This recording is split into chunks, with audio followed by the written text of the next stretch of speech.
tidur adalah gambaran kematian yang kecil. Disinilah kuasanya Allah menciptakan siang dan malam. Di siang itu kita disuruh untuk beraktivitas, mampu melihat segala sesuatunya dengan gratis tanpa memakai energi bantuan. Sedangkan di malam gelap gulita, tubuh kita disuruh untuk beristirahat, dan jika ingin untuk menikmati apa yang lain, maka kita memakai energi tambahan atau dengan listrik. Akhirnya mampu untuk menyaksikan juga segala sesuatunya. Nah, ini kan cuma tata cara yang dihasilkan oleh akal manusia agar supaya mampu untuk beraktivitas juga pada malam harinya. Tapi bagaimanapun kehebatannya, pasti akan ngantuk. Dan gambaran daripada ngantuk itu sama halnya dikatakan orang yang mendekati akan ajalnya. Jadi pasti dia kepingin untuk tertidur. Nah, di dalam tidur jadi sini, kadang roh kita itu dikatakan meninggalkan tubuh kita untuk dikatakan mengunjungi tempat-tempat yang lain. Jadi kadang di dalam tidur kita ada buah-buah tidur yang mana kita sering artikan sama dengan kata yang populer adalah mimpi. Tapi di dalam tidur ini ada juga beberapa orang yang tidurnya itu nyambung. Akhirnya nafas itu juga tidak berlanjut lagi, meninggalkan tubuhnya. Akhirnya dia dikatakan mati yang sebenarnya. Jadi banyak orang yang mengartikan tersambung tidurnya. Nah, disinilah kawan, bagaimana dengan adanya siang dan malam tersebut, kita mampu untuk memaknai dan memahami kebesaran Allah dengan adanya kedua keadaan tersebut. Satu kisah, ada seorang dokter spesialis penyakit dalam yang berada di negeri Paman Sam, yang mana dalam hal mendiagnosa beberapa penyakit yang berkaitan dengan internis di sini, dia sangat hebat. Dikarenakan kehebatannya, dia menjadi dokter di beberapa rumah sakit dan mengajar di beberapa universitas ternama. Nah, ada satu hal yang mengganggu sang dokter. Seringnya ada pertanyaan kritis dari mahasiswa tentang, dia katakan, bagaimana setelah tubuh kita mati. Rohani meninggalkan jasmani. Kemanakah rohani kita dan bagaimana keadaan jasmani kita.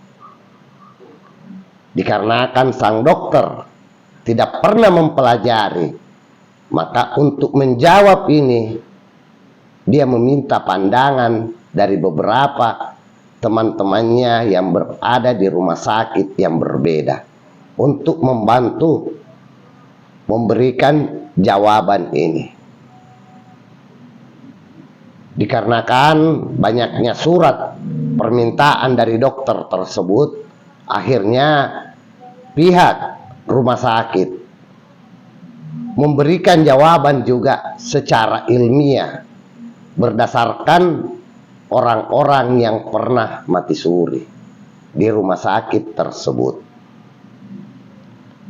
Dari ratusan orang yang pernah mati suri di beberapa rumah sakit, diambil kesimpulan orang yang mati tersebut, pertama dia bertemu dengan gelap gulita, yang mana sangat sesek dan perasaan sangat sempit dikarenakan tidak mampu mengenali sesuatu apapun.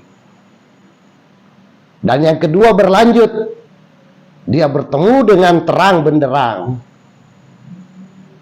Dengan keadaan terang tersebut, dia terusir bahwasanya belum saatnya kamu untuk kesini. Akhirnya dia kembali lagi ke dunia dan dia hidup lagi. Jadi keadaan yang dominan, yang dihadapi, yang dialami oleh beberapa orang yang sudah mati suri tersebut, dominan jawabannya di kedua hal tersebut. Dari pengalaman sang dokter ini, saya katakan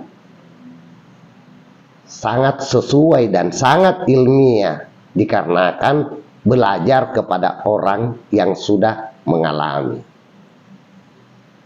Sedangkan kita sebagai umat Islam sering disampaikan pada saat kita mati, datanglah malaikat bertanya kepada kita dengan menyodorkan beberapa pertanyaan terhadap bagaimana keyakinan kita, siapa nabimu dan siapa Tuhanmu, apa kitabmu.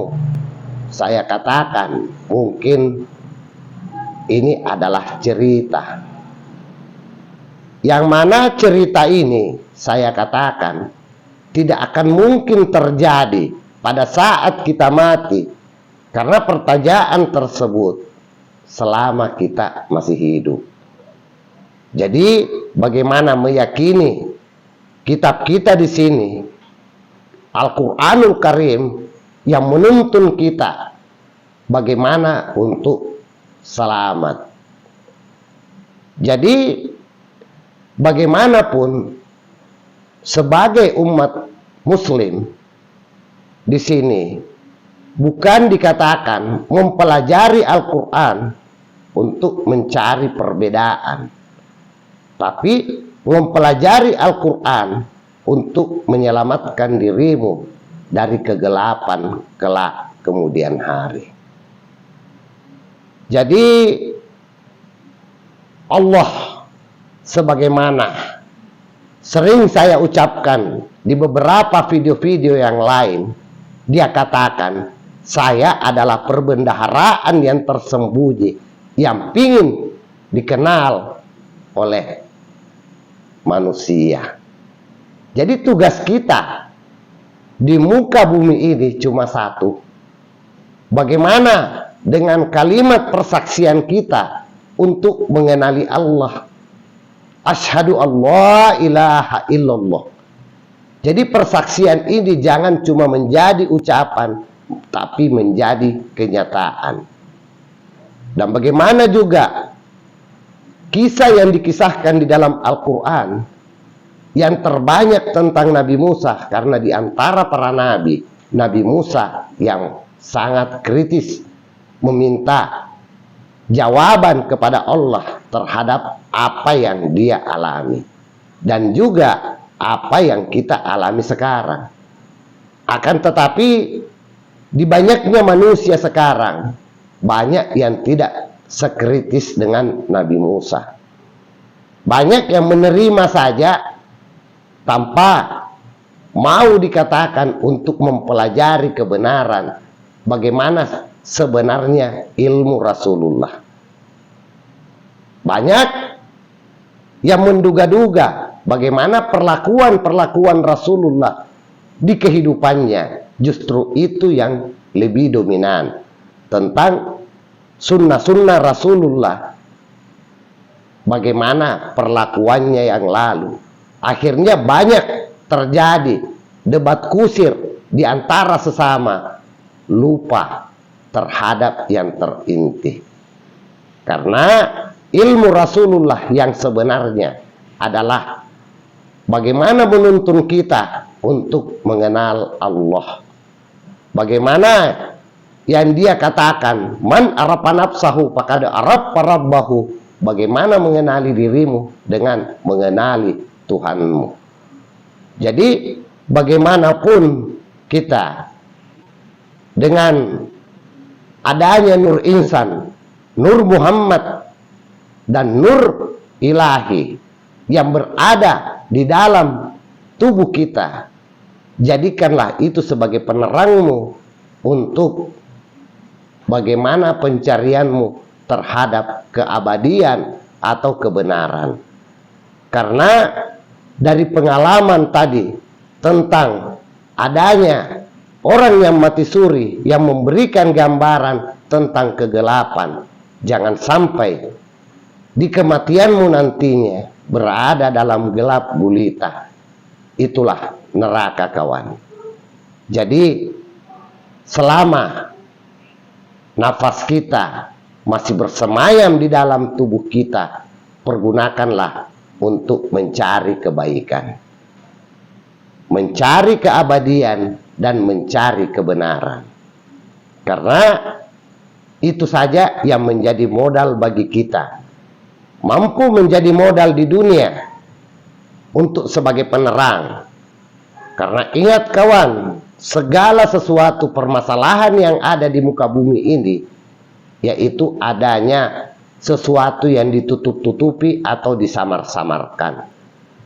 Jadi akhirnya meminta kepada lembaga peradilan, laporkan kepada polisi, kepada jaksa. Akhirnya hakim memutuskan apabila cuma memakai konsep tentang hukum, apa yang dijadikan pedoman bagi dia, misal di Indonesia kebanyakan hukum dari Belanda, maka mungkin ada selalu celahnya. Tapi jika mereka para penegak hukum di sini, hakimnya mampu untuk memiliki penerang, mampu menerangi suatu permasalahan, insya Allah akan bijak keputusan daripada hakim itu. Demikian juga kepada jaksa dan polisi.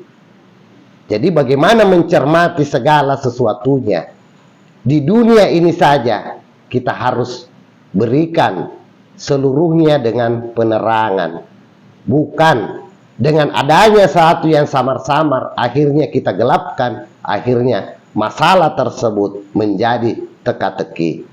Tapi bagaimanapun kelak akan terbongkar seluruhnya. Nah, disinilah kawan, terangilah dirimu, berbuatlah bagaimana Al-Quran itu dijadikan sebagai penerang di dalam hidupmu. Meminta kepada Nur Insan, Nur Muhammad, dan Nurullah di sini, bagaimana untuk membimbing kita di dalam kehidupan selamat dunia sampai kepada akhirat. Jadi jangan sampai dikatakan sudah nafas terakhir kita tidak sempat belajar tentang bagaimana keabadian kita, bagaimana kita sebagai manusia, di mana tempat kita yang sebenarnya. Akhirnya kita mampu untuk tersesat dan masuk dalam alam gelap gulita. Semoga apa yang saya sampaikan mampu diambil hikmah untuk dijadikan sebagai penerang. Wabillahi taufik wal hidayah. Wassalamualaikum warahmatullahi wabarakatuh.